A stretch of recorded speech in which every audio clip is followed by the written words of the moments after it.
4th grade, I had $2 whole. I know, right? $2 whole, all to myself. They didn't have to go on the collection plate, and they didn't have to go to my sister for breaking her toy. They were all mine. I took them to school, and when the lunch bell rang, I ran to that school store line. I was going to get as many Skittles as I possibly could. But while I was standing there, Jack, the 8th grader, walked up to me. I know, right? An 8th grader walking up to me, a 4th grader. He walked up and said, "Hey there, little man. You know, I could take those $2 and give you 6 more tomorrow." And I was like, "Yes, sir." And I gave him the money. Well, the next day came around, and I was waiting for my 6 bags of Skittles. And you know what he told me? "Well, I had my fingers crossed behind my back, and because of that, I don't have to pay you anything." I had lost $2 whole. There was no teacher to protect me. I was completely out. He had my money, and there was nothing I could do. Well, this draws an interesting parallel to what's happening in America today. Elderly financial abuse. The elderly are being abused more and more and taken for granted. Their money is being used by suspicious people who are using schemes to try and get as much as they can from the people in America today. And I'll show you why this is a problem and how there is a solution by looking at 3 specific points. First, we'll look at how and why the elderly are a target in America. Secondly, we'll look at something called the CFPB and how it can help. And thirdly, we'll look at why the Congress wants to do this right away and how it can help them as well. Now, how and why the elderly are a target in today's society? Well, part of it is because they're not as good at reading documents. Although this may be quite a stereotype, it happens to be true, because the main reason that they are targeted is because of loopholes.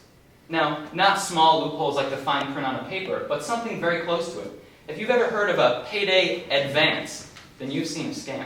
A payday advance is somewhat like a loan, but because it's under a different name, it doesn't fall under any sort of jurisdiction, either federal or state. Because of this, whoever offers the advance doesn't have to show rules and regulations to the person accepting it. Because of this, people can be charged ridiculous amounts. In fact, some interest rates go as high as 126%, as a New York Times article indicates, in February 17 of 2013.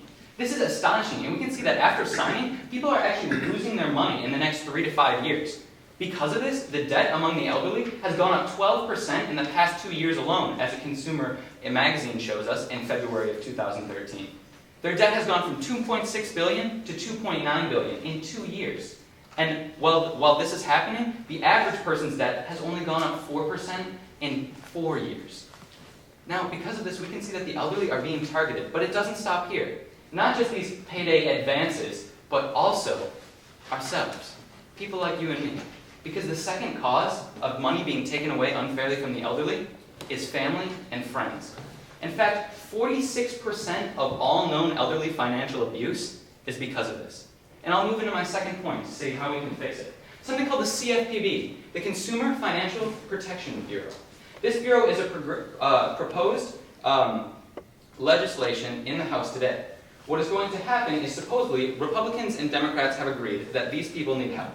And they've created a board to do it. This board is going to review every agency out there and make sure that they're operating under legal terms. The problem is that they have much more power than any other agency in power today, so that they can track down these payday advance groups and try and take care of them before they harm more Americans. Some people are worried about this, but this group can truly help.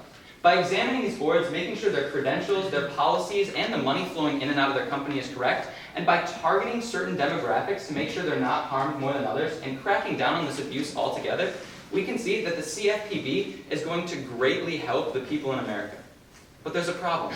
Congress doesn't want to do it, which leads me to my third point, why Congress needs to. Now, this is a bipartisan piece of legislation, which means that both sides of the House of Representatives agree on it and have helped pass it through. But because of this, some people are upset. There's a small minority on each side of the aisle that doesn't want this bill to go through for one reason or another, which is a terrible idea. Much like I needed a teacher to help me get my money back from the mean 8th grader, people in America need a so-called teacher to help them get their money back and keep it safe from people out there who are trying to do terrible things. Now, this is a no-brainer for the Congress. If they're able to pass this, they gain back some of the respect that they've lost, as we can see that their approval is at an all-time low. The New York Times shows us in February of 2013 that the approval of Congress is only at 8% nationwide. Now, I'm not the brightest student in the world, but that is not a passing grade. And we need to make sure that if the Congress has any hope of saving itself, of regaining respect and confidence of the people, and making sure that it can pass legislation in the future, it needs to jump on this right now and proclaim it wide and far as one of the achievements in the past 4 years. So when we see all the different things that are in this speech today, when we see how the elderly are a target for financial abuse, when we see how the CFPB can help these people, and when we see how Congress should do this immediately to not only help the people of America, but also help themselves, which they seem to be more concerned about, we can see that, much like I needed a teacher, the American people need a protector, and the CFPB is there to fill that role. Thank you.